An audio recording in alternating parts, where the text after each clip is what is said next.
Hi everybody, it's Lauren Brown, also known as Raggedy Royal on Instagram, Twitter, TikTok, and now YouTube. And today we're going to be talking about pitching yourself to brands. So what is a pitch? A pitch is basically shooting a professional shot.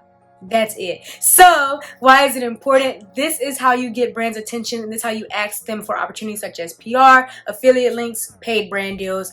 And that's just kind of scratching the surface on what you could be pitching yourself to a brand for. I have a video on how to get on a PR list that I just posted a couple weeks ago. This is kind of like the second part to that.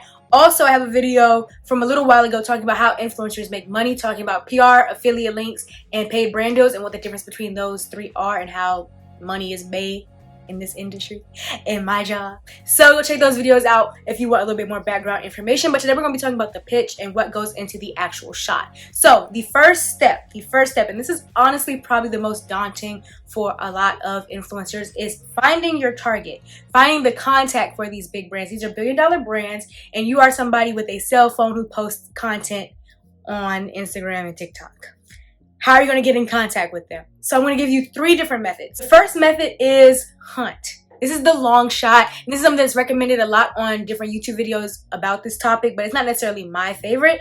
And this is to search through the internet. So you're going to use resources such as LinkedIn to find the executives at these brands and reach out to them. I personally think that this is a little bit creepy. 1, 2, some people don't update their LinkedIn's, they don't, but it is a viable option if you do want to just find somebody in the company. Usually look for somebody in influencer marketing in that role, or somebody who works with influencer relations, because that's usually the person that you're going to be talking to try to make sure that you can find these opportunities within the brand.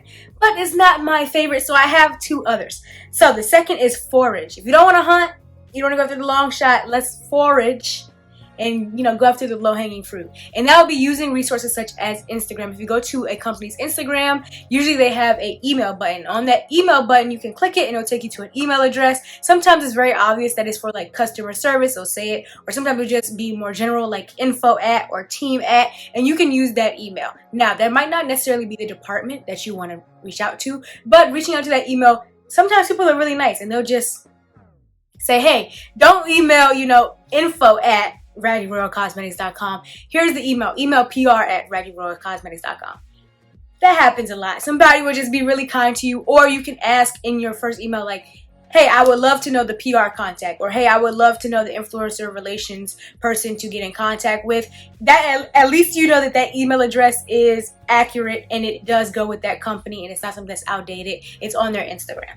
So that's the second option. But my favorite of all time is just asking. Closed mouths don't get fed. But of course, I'm going to tell you the pros and the cons to just asking. So the pro is, of course, once you ask for an email address and a company DMs you back and gives you the email address, you know that that's the right email address to use. You know that it's in use. You know that it's exactly what you asked for and who you're supposed to be contacting. However, the con is that you have to be more prepared when you ask, rather than going on the internet and searching. You don't need a pitch at all to do that. You don't need to think about what you're going to say, any of that. You just look it up. But when you ask, you kind of need to have your ducks in a row. And I say this in all my videos where I talk about influencer marketing and things of this nature. You want to make sure that you're prepared before you reach out, because it's kind of like shooting your shot. When you try to talk to somebody, you got to make sure that you're together the first time you try to talk to them, because people are not going to give you a second impression. And it's kind of hard to wipe away that first impression. If you came here with no pitch and you said, hey, I need the PR email sent from my iPhone, some people are not going to extend you that grace, and it's just always good to prepare, just in case you don't get that grace of, them saying, I'll just give it to you, and then hopefully next time you come more prepared. Yeah. So let's talk about our prepared pitch. But before we talk about what goes in the pitch, let's talk about where it's coming from. This is something that's very, very, very important. When you get an email, what's the first thing you look at? Who it comes from and what the subject says. Who it comes from. You need to have a relevant and professional email address. Relevant and professional email address. Now, here's why I say that. First of all, it just gives spam. It gives spam and it gives scam. That's first. If it has too many underscores, too many numbers, and it's like cat lover 45,000, I think this is a scam. I think this is spam, and I'm probably not going to open it. Also, you want to make sure that it's relevant, because you want it to be easy for them to find you later. For example, my usernames will have Raggedy Royal in it. Why? Because when they're looking for me, they're probably going to look for Raggedy Royal because that's my name in the industry that they're in and my name online. They're going to go into their Gmail or wherever their email account is. They're going to look up Raggedy Royal if they're trying to find something from me. Now, if I use Toast Lover 46, nobody's thinking about Toast Lover 40. They can't find my email now, and now I'm just swamped. They don't know who I am. And also, if you have some notoriety or you have like a rapport, seeing as you just DM'd them before to ask for this, right? So if Raggedy Royal DMs me to ask for this, and then I see the email, it's relevant, it lines up, I know who this is, things go together. But another reason to have a professional email address is it just looks like look, I need to readjust for this. We are talking about business dealings, okay? It's very, very, very, very, very easy to get swept up and think that these brands are your friend, which is why I have to remind y'all every single video I make like this, these brands are not your friend. This is a business dealing, and professionalism still does apply here, and you want to give them as many reasons to say yes as possible. Of course, I would wish that somebody wouldn't, judge your email address just because it's funky, but hey, just don't give them the opportunity. Use a relevant and professional email address. As for the subject line, you want to make sure that it's enticing, something that they want to open. Also, can we stop using emojis in the subject line? Okay, let me tell you why. It just gives me scam. It gives me scam when I see too many emojis in the email. But so I would just say, just scratch that. But you want to make sure that it's enticing, right? So I always use like Raggedy Royal X the brand name, because you want to know, what is this proposed collaboration? What is she talking about? Also, it's very organized for my records because I can see Raggedy Royal X Raggedy Royal, and I know that those are the proposals. Also, it's just easy for me to look through. I know exactly which brand is which because it's in the subject line. Also, for them, Raggedy Royal is in the subject line. So if you're looking for me later, just type my name in and there is my proposal. So those are my tips for making sure you figure out where it's coming from. It's set up nicely before you send the email, because once again, sometimes you only get one shot. So I want to make sure that y'all are prepared for that one shot. Email protocol rules still apply. They still apply. I know it's so difficult because it's like, as an influencer, you really work all day using shorthand and slang just to reach out to your audience. However, we're talking money, and hopefully lots of money in these emails. So let's just keep the email protocol the same. These people are not necessarily influencers. They are business people sitting in an office reading your email. Let's just use full sentences. Like greetings. I always like a lot of fluff in the email. Not because, you're trying to be fake, but like, there are other people reading this. So, good morning, comma, hope you've had a great holiday weekend. Labor Day just passed. Email protocol. Yeah, all right. We're all good on what the email is going to look like, the email address and the subject. Let's get into the actual contents of the email. The introduction answers who are you, what do you do, and what are your credentials. So let's explain this. First of all, who are you? So you're going to need to use your name. I always put my real name, but also your username. And whenever you include your username, you're going to make sure that you hyperlink your URLs. So if I say I'm Raggedy Royal on Instagram, Twitter, TikTok, and YouTube, I will hyperlink. And how you can hyperlink is if you go to the bottom of Gmail, you'll have a paperclip that's on the side, to the side like that. And that'll let you hyperlink so that it will come up as Instagram with the underline blue, and it'll just be way easier to click. The reason why you want to hyperlink is not only because it looks cool, but also because you want to give them a very, very easy, accessible way to find your pages. If you have a long username or a complicated username or just any username for real, and they have to sit there and copy and paste it, don't make them do that. Don't make them do, just make it one click. I love hyperlinks, one click. So you want to use your name, your username, hyperlink with your URLs, and your age and special groups.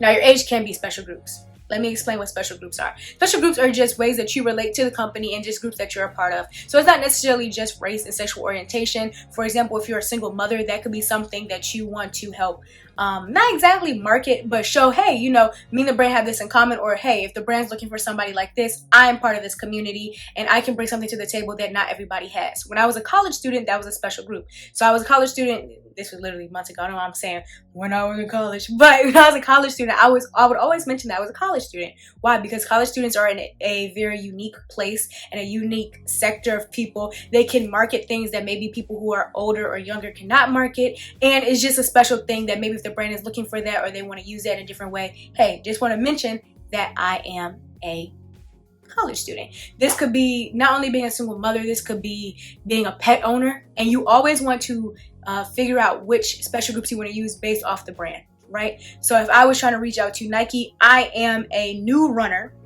who is just starting her run career. Like, I'm trying to train for a marathon right now, and I might mention that I'm a new runner because that is a very unique experience and a unique way that they can market me, because I'm not necessarily a track athlete, but I'm a new runner, and there's so many new runners out there that need representation. Things like that. Special groups. We're always like, if I reach out to a black-owned company, I'm going to tell them that I'm black. Just simple as that. We have that relation, we have that affinity, and I'll talk more about that when I talk about brand affinity. But that's what I mean by special group. That's just a one sentence. That's who I am, right? Now, let me tell you something my mother always told me, and that influences all of my writing and speaking. Really, my writing, though. People do not read.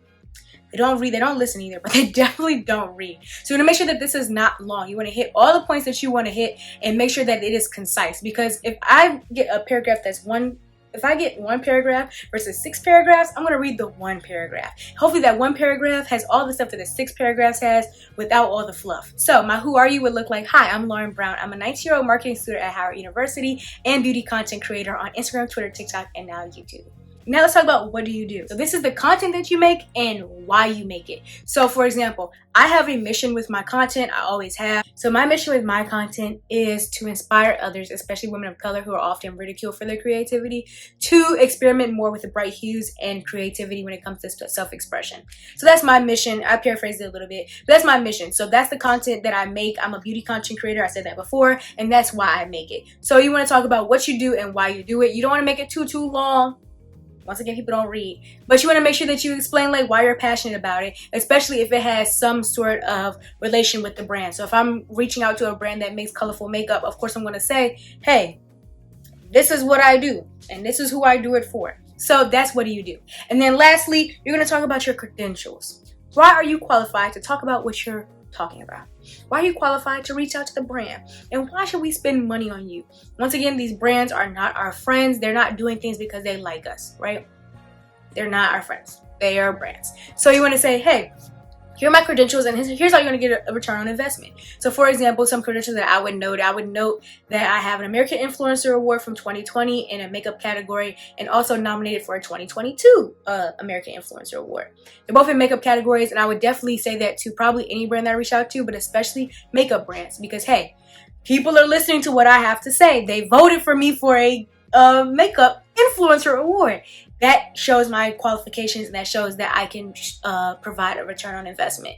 You might want to also mention other brands that you've worked with, just so that you see, hey, these brands paid money for me, and you can see that I am not new to influencer brand deals. I'm not new to making content for brands. I'm not new to creating revenue through selling to my audience. Here's some other brands that I worked with. But there's so many other things that you can kind of call on when it comes to credentials. If you were part of the Sephora Squad, the Ulta Beauty Collective, these are just makeup things. But if you have any awards if you have any awards, that's great. If you also just want to talk about projects that you've done, that's also cool. If you want to say, hey, I've done 30 days of skincare on my Instagram story, you can see it here. That shows, hey, I do some pretty cool stuff. That's basically your whole little sentence where you brag and say, like, I do some pretty cool stuff. You should pay me money because I can do cool stuff for y'all. So that's all about your credentials. This is when you're trying to give them as many reasons to say yes. I say this in all the videos, but that's really all that marketing yourself is about, is giving people as many reasons as possible to say yes. And you want to pick and choose what shows you the best light and what shows you most relevant to the brand. I don't bring up the Lauren Brown summer... Is it Lauren Brown? I don't bring up my summer bucket list series that I have on TikTok, even though it has millions and millions of views and it's pretty successful and really, really fun. I don't bring that up when I'm talking to makeup companies simply because it's just not relevant and I have other things to talk about. So I'm like, I'm going to pick and choose wisely what I'm going to talk about in this space that shows most relevance to the brand. But if I was reaching out to an experience or a lifestyle brand, something like that, I would really highlight the summer bucket list and maybe not as much the makeup side. So you just want to pick and choose what's best to highlight when and for who. Wow, great segue, because now we're going to talk about brand affinity, right? So I'm going to break this down in two different ways. being a direct fan and being an indirect fan. So being a direct fan is when you are a fan of the company, you buy their products, you use their products, you love their products. An indirect fan is you're a fan of the company, but you don't necessarily own anything from the brand. Now, a lot of people think, oh, I can't reach out to them because I haven't shown them that I.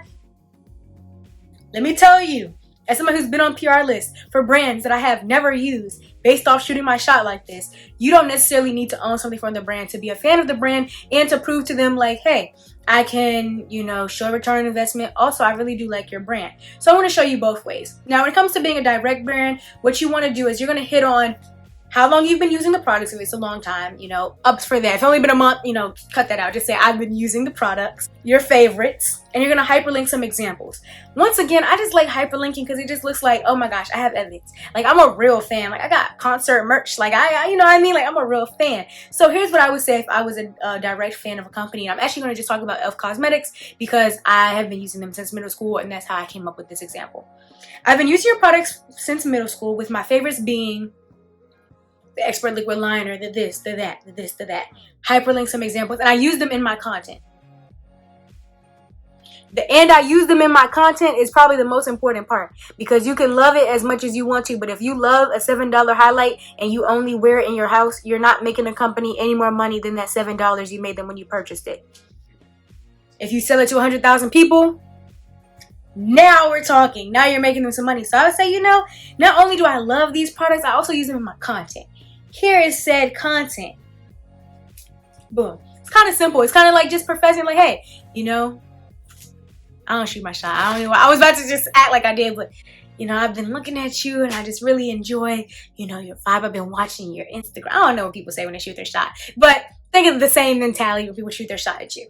Alrighty, indirect fan. So this is when you love the brand, but you don't have any products or services. So you're really going to need to hone in on what you like about the brand itself. A really good tool is always a brand's website. I love going to a brand's website and an About Us page, because that will usually tell you the mission. And you don't have any products, so you're really just pulling off of what you like about their marketing, what you like about their mission, what you like about their founding. It might be the founding. It might say, hey, as a young Black woman who is looking for affordable makeup, I'm inspired by your beginnings, blah, blah, blah, blah, blah. When your founder founded this company, blah, because the founder's probably not reading the email. So when your founder's name, founded this company, that's how you do that. But here's another way. If you don't really know anything about their founding, you don't have anything in common with the founder, things like that, you're going to say, I appreciate the way that brand name prioritizes thing. I also prioritize thing, and it is important to my audience and I. Now, let me give you an example. So I appreciate the way that Raggedy Royal Cosmetics prioritizes sustainable, clean, safe makeup. I also prioritize sustainable, clean makeup, and it is important to my audience and I. And you can even add like an example after that. I have been doing a whole series on recyclable makeup. Hyperlink. So that's how you do that. I'm actually done it to a couple brands and it works. Hey, I appreciate the way that, for example, I've never worked with them, but I was just looking at their website. I appreciate the way that Bubble Bar was founded on the mission of bringing joy to every single day. I also prioritize providing joy to others through my content with videos like, with posts like, with series like, hyperlink, hyperlink, hyperlink, hyperlink. So that's how you do that. So if you like a brand and you don't exactly know what products they have, well, you know exactly what products they have, but you don't own any of their products, that's how you do that. You just have to talk about their core. I think when I reached out to Milk Makeup a couple years ago, I really liked the way that they prioritize social justice activism. I also prioritized that. Put it in there. I didn't own a Milk nothing. I didn't own a Hydro Grip. I didn't own a mascara. I didn't own anything. I just liked the way the company moved. So I told them that. And you can kind of see Milk makes makeup. I do makeup. So they could see why there would be a return on investment if they sent it to me. It's not that I'm just like a random person who's like, yo, I really love you guys' commercials, man. And I'll never use the product. Like, no, they can see it from there. But that's how I reached out to people. That's how I reached out to brands that I necessarily did not own any products from. Not necessarily. I did not own any products from. And when you reach out to these brands, you also want to make it very, very clear how you will use their products in your content. in your content, okay? They're not saying this is not Christmas gifts. This is not Valentine's gifts.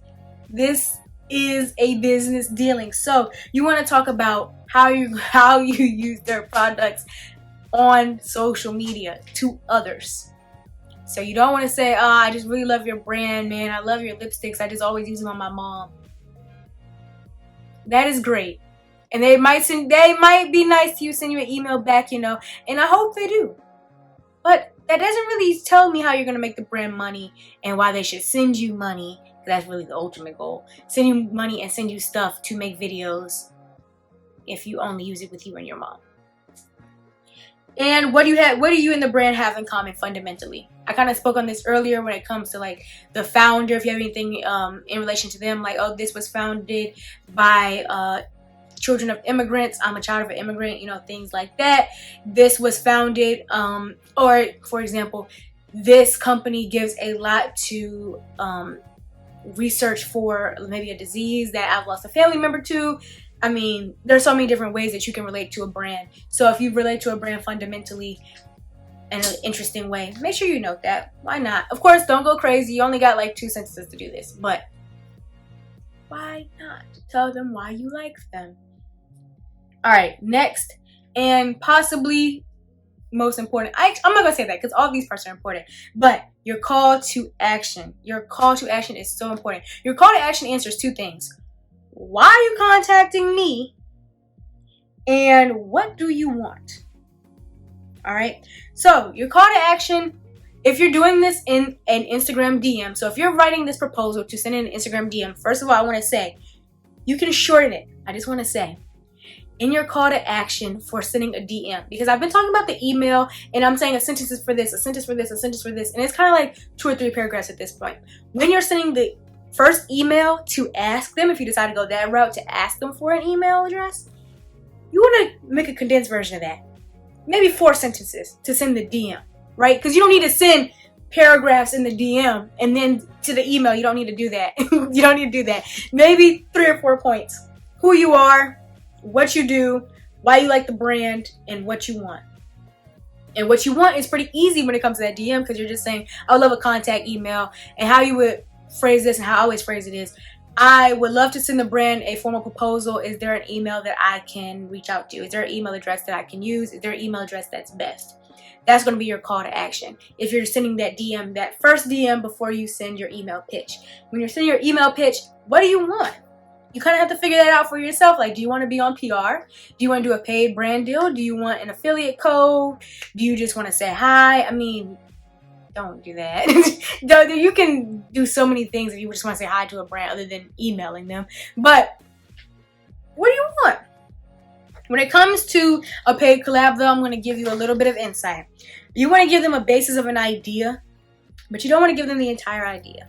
For example, Dawn dish soap. Dawn dish soap, I thought I had a bottle right there. That's why I looked. But Dawn dish soap, I love you so much, right? I would love to work with you in collaboration for making a brush washing video, highlighting how Dawn dish soap is tough on cosmetic grease and dirt. That's what I would like, right? That shows you what I want to do, how it relates to my audience. It makes sense. However, I'm not going to send you a script for that. I'm not going to send you a presentation deck, a word for word. I'm not going to send you that. Why? Brands still. These brands are not our friends, all right? You're going to be really, really hurt when you send a tennis shoe company a video on how you want to highlight how, you know, city slickers in New York can use the comfortability of this sneaker, and you have pictures under where you want to have them, and you can they basically have everything for the video. All they do is copy and paste your email, send it to another influencer, and pay them the money for it because they have a bigger audience than you. It happens all the time. So don't send them, you know, your whole vision board and piece by piece and at what second you're going to turn and what audio you're going to use and how long your voiceover is going to be. Just a basis of an idea. Because I would love to say that people do not steal ideas, but I would be lying. All right? So don't give them that opportunity. Make sure you just give the basis of your idea. You don't need to give brands all these details. It's just not safe. Next, your thank you. So let me talk about this really, really cool feature on Gmail really cool, and that is your signature. So I'll probably put a picture on the side of what my signature looks like, but on your Gmail signature, you can put hyperlinks in your signature. So I have all my Instagram profiles hyperlinked at the bottom, so they don't have to take time out of their day to email me back and say, hey Lauren, yeah, we want to see more of you, what's your YouTube? It was already in the last email. You don't have to waste time with the back and forth. I'm making it very easy for y'all to see all of my profiles. Even if we go months later and we're still talking and you're trying to figure out, you know, what's the best platform for me to use, you don't need to ask me. You can go look on your own, make a decision amongst the brand, then come back to me. You know what I'm saying? Everything that you need to see is public and it is easily accessible through clicking in the signature. You want to make sure that you have a nice signature. Thank you so much, because at the end of the day, they don't really have to read this. Thank you for your time. Thank you. Yeah. My last email, I actually just sent like 20 emails, maybe 12. Between 12 and 20 emails yesterday. And so my call to action was, please let me know if there are any opportunities for collaboration open. And I put on my signature, thank you so much, comma, and then it has Lauren B. Brown, Raggedy Royal, and all of my hyperlinks. I am grateful. Gratitude will get you a long way. I am grateful. You know what I want. And you have all of my information here so that when you do have an opportunity available, you can call your girl up. All right.